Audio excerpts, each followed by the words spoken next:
Welcome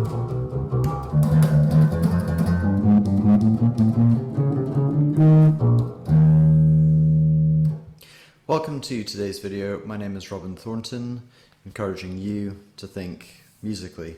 And in this video, what we're going to be looking at is a fingering exercise on the bass, going across the 4 strings. So of course it will still be applicable to the electric guitar, going from the E to the A to the D to the G string, not the B and the E though.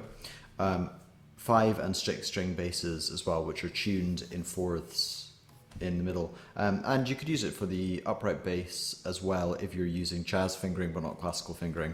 So anyway, let's get on with things. What I'm doing is this exercise.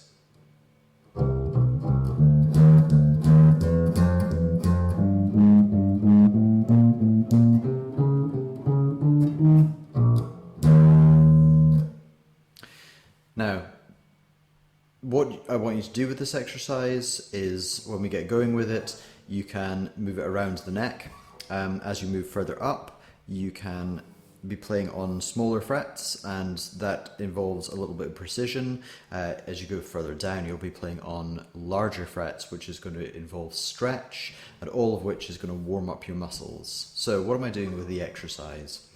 I'm turning on the back, I'm viewing my fingers as pairs of fingers, and on the back pair of fingers, I'm playing 4, 3, 4. So on the E string, I'm playing the 4th finger, the 3rd finger, and the 4th finger. And then transferring across the E string, across the next string, not the E string, transferring across the next string, where I'm going 1, and then I'm going 2, 1, 2. So it's sort of like up, down, up, and then up, down, up. So the same pattern happens with a chromatic note in between. So the chromatic note is in between, which makes it sound really nice. So up, down, up, chromatic, up, down, up, chromatic, up, down, up, chromatic, up, down, up, chromatic, up, down, up, and so on from there. So I've got this 4, 3, 4, 1 on the next string, 2, 1, 2, then 3. That's chromatically moving up. 4, 1, 4, then 1 on the next string, 2, 1, 2 as before, 3, 4, 1, 4, 1 on the next string, 2 up here, 3 there, 4, 1, 4. So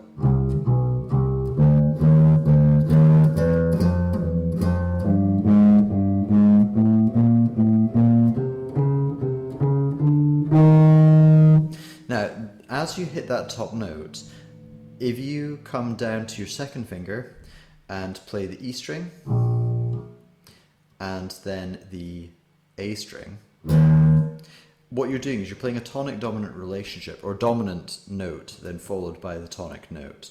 More on that in other videos, but it just cadences really nicely.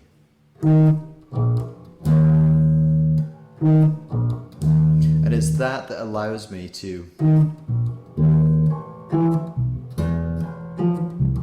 change keys into different positions, and more on that in a second. So one final time, 4, 3, 4, 1 on the next string, 2, 1, 2, then chromatic, 3, 4, 3, 4, 1, 2, 1, 2, chromatically moving up on the 3, 4, 3, 4, 1 on the next string, 2, 1, 2, chromatic, up to the top, dominant, tonic, the whole thing together.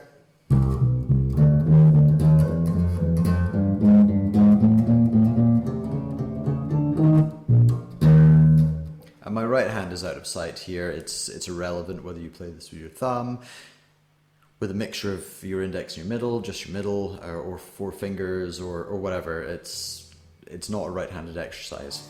What it is this.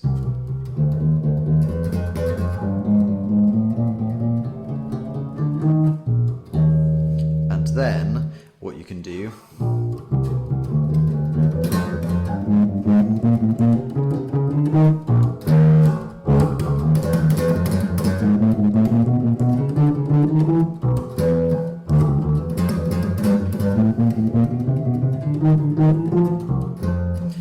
as you're moving up the fretboard, then the frets will be getting closer together, so it's a good muscular warm-up. It is also good for just getting up, you know, if you're playing up.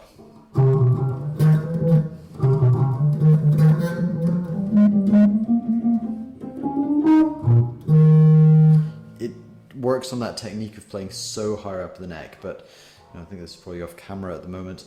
Let's see, probably about, I mean, it's, I don't know, I'm up at the ninth position here.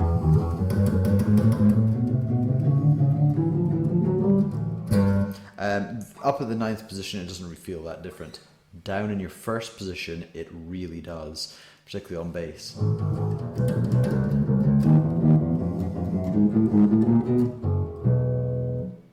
So, I'd work that in both directions at different speeds. It will be a good muscular warm-up for you, and it is something which I would do before gigs. It's something I would do during lessons. I hope you have fun practicing it, and I will see you in the next video.